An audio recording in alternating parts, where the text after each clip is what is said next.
Sir Ken Robinson, mudando paradigmas. Todo país do mundo nesse momento está reformando a educação pública. Há duas razões para isso. A primeira é econômica. As pessoas estão tentando resolver como nós educaremos nossos filhos para assumirem seus lugares nas economias do século XXI. Como fazemos isso? Já que nem sequer podemos antecipar como a economia vai estar no final da próxima semana, como a recente crise demonstrou. Como fazemos isso?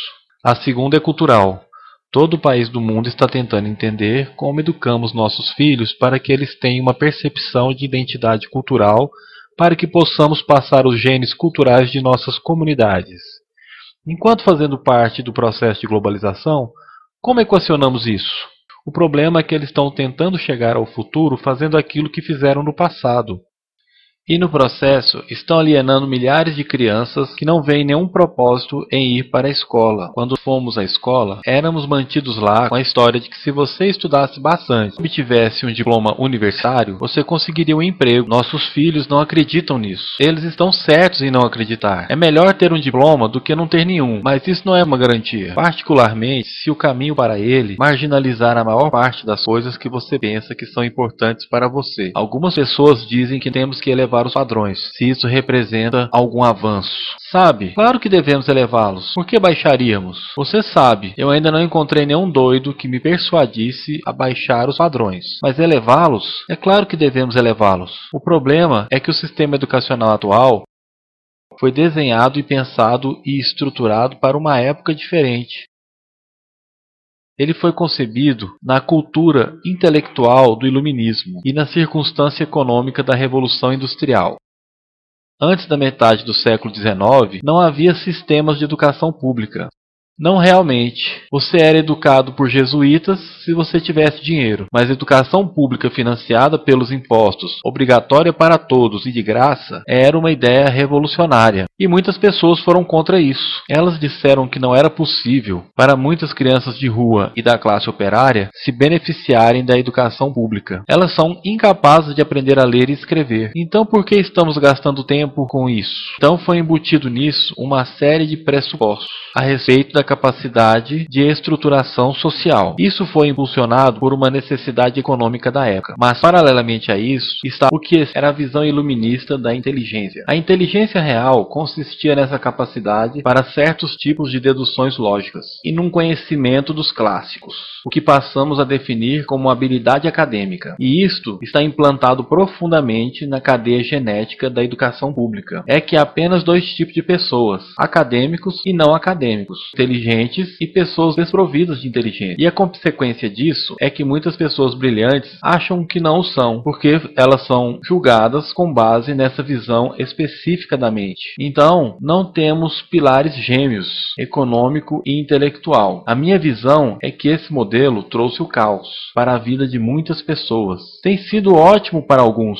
Há pessoas que se beneficiaram enormemente, mas a maioria das pessoas não. Elas, ao invés, sofreram isso. Isto é a epidemia moderna e é tão inapropriada como fictícia. Isto é a praga do TDAH. Este é um mapa da incidência do TDAH nos Estados Unidos, ou prescrições médicas para TDAH.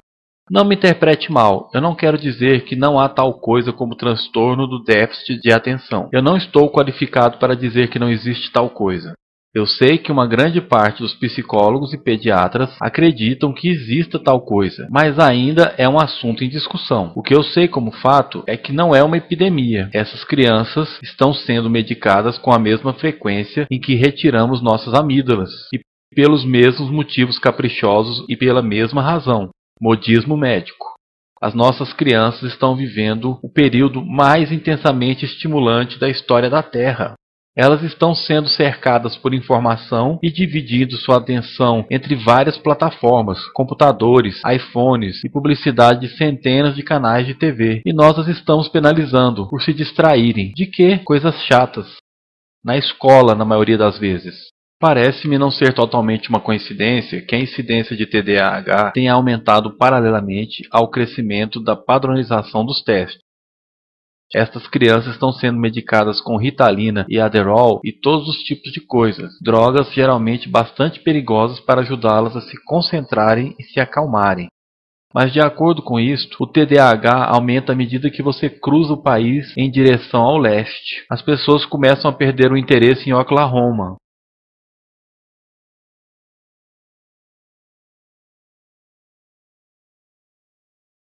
Elas dificilmente conseguem pensar direito em Arkansas. E quando chegam a Washington, já estão completamente perdidas. E eu creio que há razões diferentes para isto. É uma epidemia fictícia. Se você pensar nisso, as artes, eu não quero dizer que seja exclusivamente as artes. Eu também acho que é o caso da ciência e da matemática. Eu menciono as artes em particular porque elas são a vítima dessa mentalidade. Em especial, as artes tratam especialmente da ideia de experiência estética. Uma experiência estética é aquela em que os nossos sentidos estão operando na sua capacidade máxima, quando você está presente no momento atual, quando você está vibrando com o entusiasmo desse sentimento que você está experimentando, quando você está plenamente vivo. E anestésico é quando você fecha seus sentidos e se anestesia para o que está acontecendo. E muitas dessas drogas fazem isso. Nós estamos conduzindo nossas crianças na sua educação escolar, anestesiando-as. E eu penso que deveríamos fazer exatamente o contrário. Não devemos colocá-las para dormir, mas sim despertá-las para aquilo que elas têm dentro de si. Mas o modelo que temos é esse. Eu acredito que nós temos um sistema educacional moldado nos interesses da industrialização e na sua imagem. Eu vou dar alguns exemplos.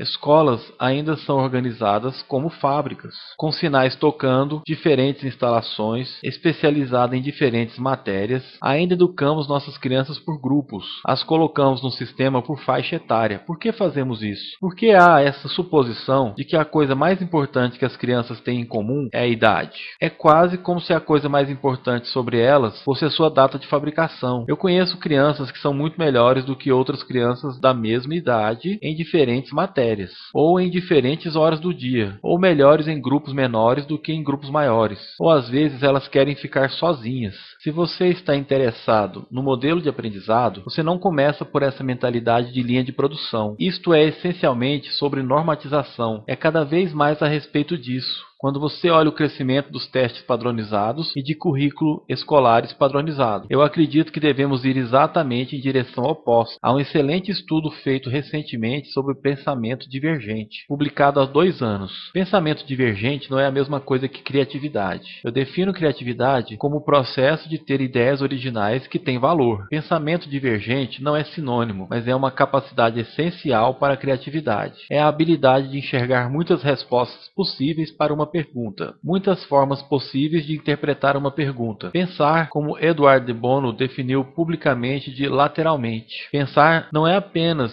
de maneira linear ou convergente. Enxergar múltiplas respostas e não apenas uma. Eu preparei um teste para isso. Num deles, chamado de exemplo do bacalhau, são feitas perguntas do tipo: quantas utilidades você pode ver para um clipe de papel? Uma das perguntas rotineiras. A maioria das pessoas pensa em 10 ou 15. Pessoas boas nisso podem achar até 200 utilidades. E elas fazem isso dizendo: você sabe, precisa ser um clipe de papel como conhecemos, Jim? O teste é esse. Eles foram dados para 1.500 pessoas num livro chamado Breakpoint and Beyond. E pelas regras do teste, se você pontuasse acima de um certo nível, você seria considerado um gênio do pensamento divergente. Então a minha pergunta sobre isso é: qual a percentagem das 1.500 pessoas testadas obteve pontuação de gênio em pensamento divergente? Eu preciso saber mais uma coisa sobre eles. Estas eram crianças do jardim de infância. Então o que você acha? Qual foi a percentagem de gênios?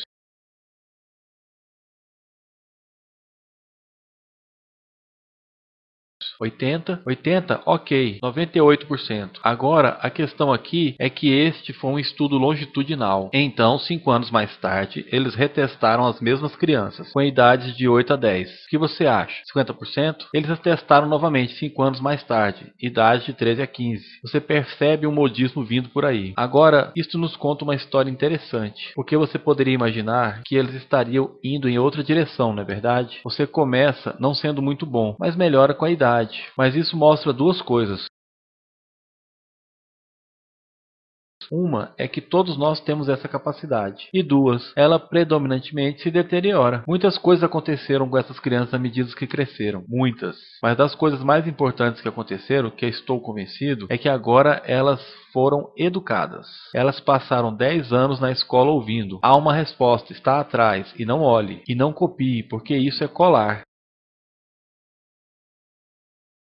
Fora da escola, isso é chamado de colaboração, mas não dentro das escolas. Isso não é porque os professores quisessem que fosse desse jeito. É simplesmente porque acontece dessa maneira. É porque está na cadeia genética da educação. Nós temos que pensar de forma diferente a respeito da capacidade humana. Temos que romper com a concepção antiga de acadêmico e não acadêmico, abstrato, teorético, vocacional, e vê-la pelo que ela realmente é, um mito. Em segundo lugar, temos que reconhecer que o melhor aprendizado acontece em grupos. Colaboração é a matéria do crescimento. Se atomizarmos as pessoas separando e julgando-as separadamente, nós criamos uma espécie de barreira natural de aprendizado. E em terceiro lugar, isto é crucialmente sobre a cultura de nossas instituições, os hábitos das instituições e os habitats que elas ocupam.